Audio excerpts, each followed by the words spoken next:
No. And then her, the other one? Oh, Remind us your name again. Ashlyn. Ashley. Thanks. I don't know if I'll do that. Just don't look at it. You just. It's okay. I'm 24. I'm legal. It's good. There we go. Here the police come. Thank y'all so much for coming tonight, today, this evening. What is this?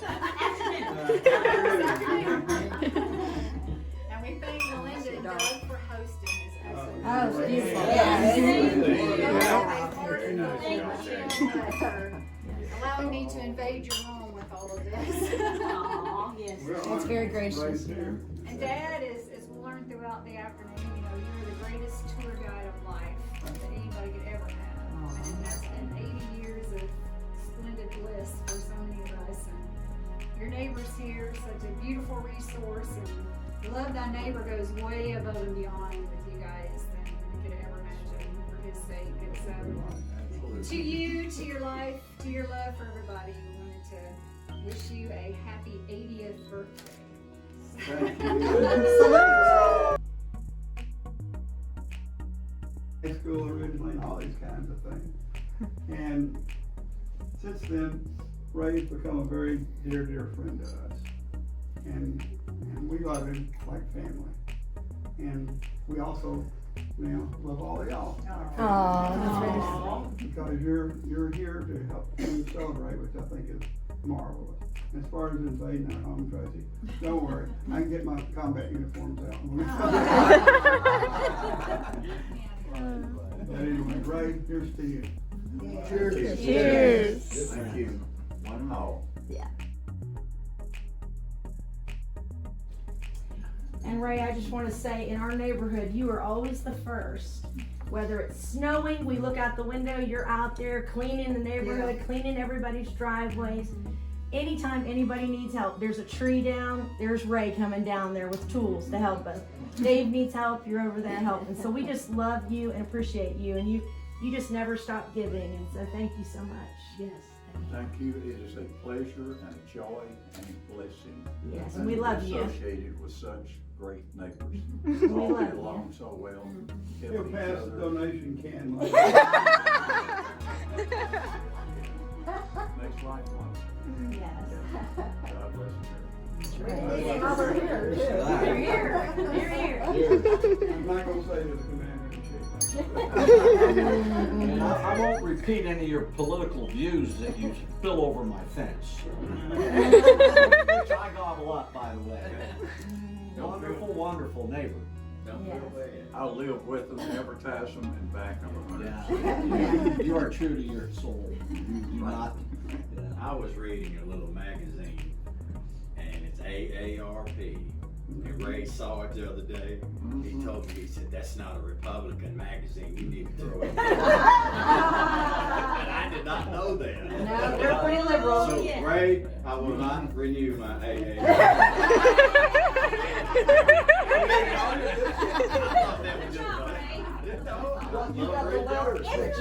Is it a Democratic? Yeah.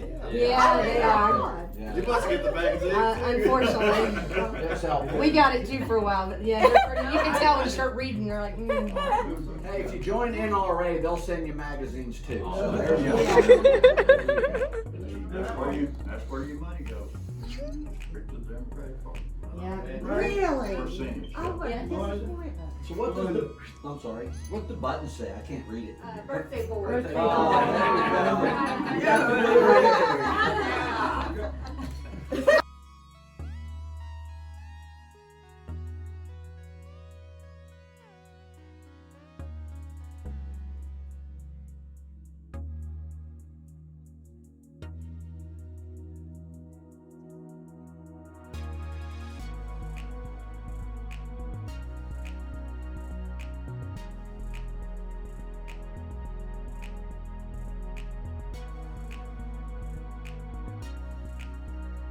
Trying in some way to say how glad I was when I heard the news today.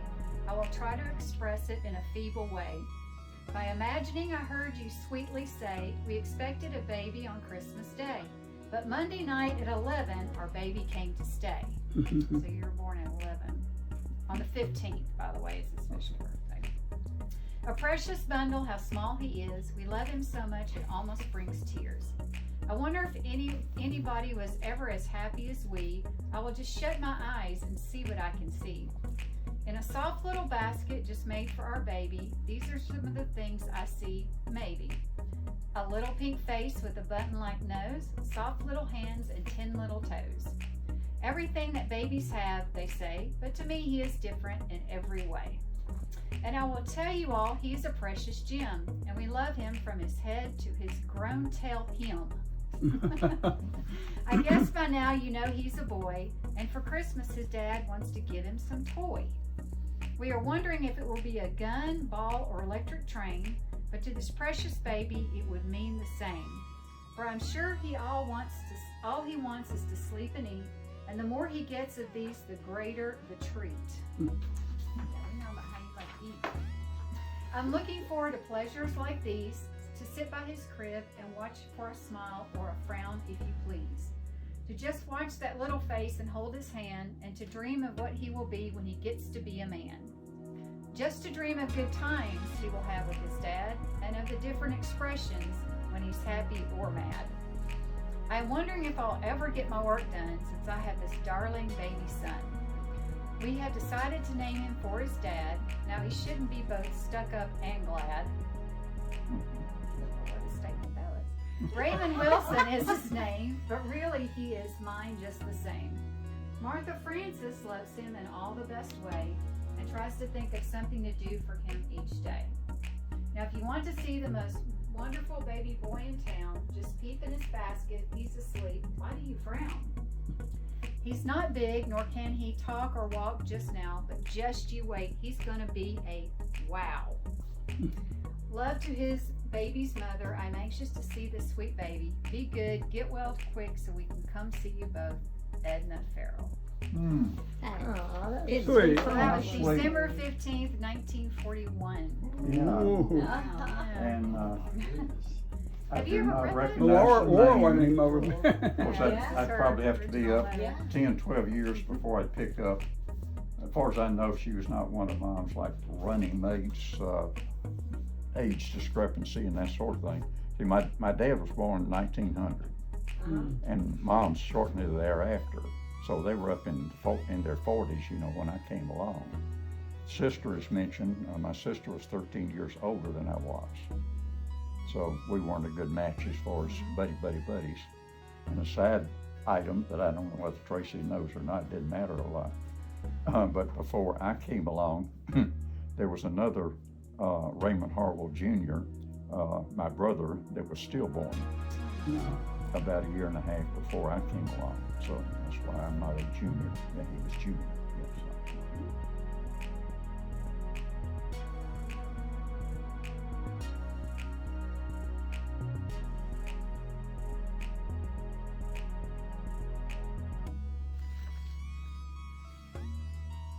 A bunny basket. Okay. Okay. Tell us about that. Do you remember what was in a basket of what? Bunnies.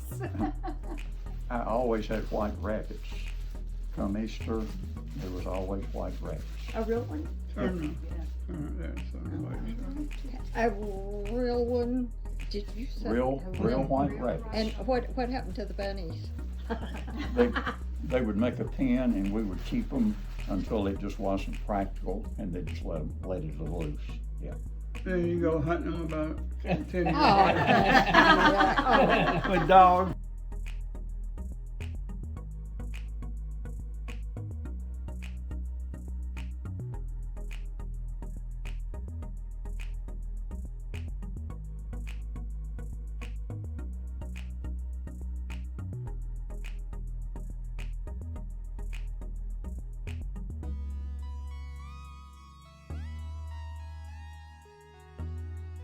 Push him down. Oh, push him down, excuse me, I was pushing. There you go. Bad people. Okay, okay, the other part. Setting was in our vocational building, which is quite large. I had an office, vocational coordinator, assistant principal was 2 doors up in front of me, And then we had a secretary that we shared, pretty good sized lobby, pretty good sized conference room back in the back. We had a black principal, Dennis Crowder, part-time minister, just as nice as he could be, no racial problems to speak of back at that time or whatever. But we bugged each other a little bit, and something came up, and he's like, maybe it's Friday the 13th or something like that. And everybody's like, you know, having fun with it, having fun. Nothing ever happens to me. I don't care about that. Nothing bothers me. Couldn't anything possibly happen that would disturb me. So that particular afternoon when he left, we got in his office, and to protect it, we put plywood on the floor, plywood on top of his desk, kind of straightened it up a little bit. And early that next morning, we brought in the billy goats. He's the first one that would come in the building, turn the lights on, open it up for the buses to arrive and that sort of thing. And I was very often mysteriously blamed for a lot of jokes and things that went on at that school. So I took personal leave that day. But I arrived on the scene, parked somewhere else, and snuck in one of the back doors where I could see. So Dennis comes in that morning, and it happened that word had spread from the ag boys. Awful lot of them were waiting outside in the hallway before school started. Quite a crowd. He didn't know, he didn't suspect anything. So he flips on the light or two, goes into the little small lobby area, opens his door, and everything is still fairly dark in there. Pushes that door open, and here come the goats. How many? 2 of them, I think. Okay.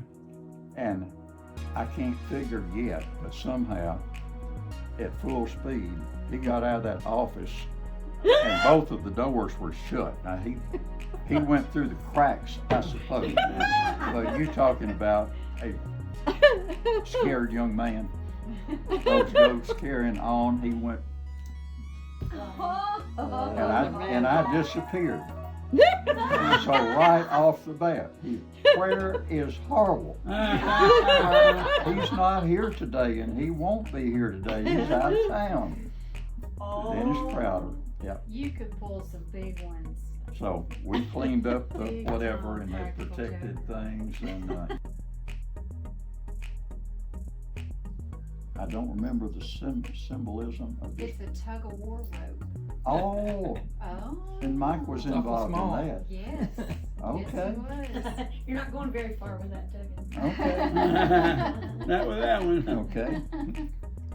At Hillwood, decided this year, and they'd done it a time or two before, that as a benefit for the vocational students that we had, that